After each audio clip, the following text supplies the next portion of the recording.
She's an actual beauty queen, clothes on, clothes off. So when she came out, I said, well, hell, you should have let that nigga buy you a drink. Or buy us one. But I'm thinking on a whole nother level and stuff. You know what I'm saying? You know, he wanted to buy you a drink. And then she said, well, when my husband is next, he was like, I don't care, I'll buy you one anyway. I'm like, damn. He might have broke me off a drink. Just depends on your mentality and how you get upset by certain things or you program certain things. So I love it when they look at her. That's what you think a man go with a woman for in the first place. You see what I'm saying? To show her off, she's a damn arm piece. You see what I'm saying? So I be looking at you looking at look, yeah, come on, look. You see, other people get offended. So it just depends on where you are at the time. But I want to show you this. I want to show you this. If I can find it, if I can find it, I got so much stuff. But I want to show you this. It's a picture to show you what we're dealing with these Nazi doctors. You know, go get the movie Empire Strikes Back. Excellent movie. Second installment of the original Star Wars. When the guy said, when Obi-Wan Kenobi told Luke Skywalker, I want you to go meet Yoda, the Jedi Master. And Yoda was a little old runt living in a shithole eating stew. And he treated him with a heavy hand. And then he said, I can't teach him. He realized Yoda ended up being the Jedi Master. And that's the concept here that you're going to have to get past. That the same East Indian concept where the guy searched for God for 100 years and couldn't find him. He searched for him another 100 years, couldn't find him. He searched for another 100 years, couldn't find him. And he said, I don't think I'm going to be able to find God. But he only remembered on that road of searching for him, there was one prostitute on the side of the road. So when he started the journey this time, he went to the prostitute and said, can you tell me where God is? She said, I am God. She said, but you're a prostitute. Say, look, take it or leave it. That's what I am. But you can miss your enlightenment because you have a series of prejudgments and judgments, and you predisposed to something that is religious and ceremonial and is not spirit at all. It's going to come. That's why why you think the African and around the world, they got a trickster figure. In all mythology, they got a trickster figure. Tahuti is a trickster figure in Egypt. You see what I'm saying? Because also, Tahuti is also Hermes, which is also Mercury. So also, he said, who you said was Mercury? Set. Tahuti is also Mercury because guess what?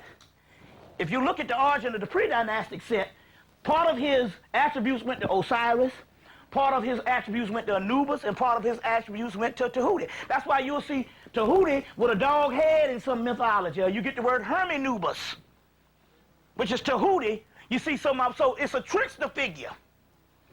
You see, so there's tricksters all over, and those are the gatekeepers. Those are the gatekeepers. Another thing, too, here's another thing about the gatekeeper. Now, I made a thing. Now, I have to preface this because I'm heterosexual. I went to Kansas to get a colonic because they had them real cheap down there. So I got about 4 or 5 of them. And the people look, and they would say, we got to go get somebody because they say, you got the smallest asshole we ever saw. We got to go real slow with you. So, I mean, it'll be a bad profession to me to make dookie love or being a gay because my body ain't built for it. So I'm letting you know right now I'm heterosexual. And if I tried to turn gay, I'm not built for it and stuff. You see what I'm saying? So I just want to preface that. But we're dealing with the heart chakra. We're dealing with the heart chakra. And that's when the Spirit came and said, look, you're going to do it with this heart chakra. You cannot judge nobody because they're gay. I'm going to show you what I'm talking about. You know, women never had a problem with that. They got all kind of good gay friends and what you know. And the only reason why you're doing this is because of ego, because somehow you think it's a threat to your maleness and it ain't got nothing to do with anything. And I'm heterosexual, but the Spirit said, no, I'm going to show you. So when I announced that stuff, in his interest, I was in Cleveland, and a brother showed up that was gay. And he had all his shirt on about the gatekeeper, which is all in Malidoma Somei's books, talk about the gay people are the gatekeepers.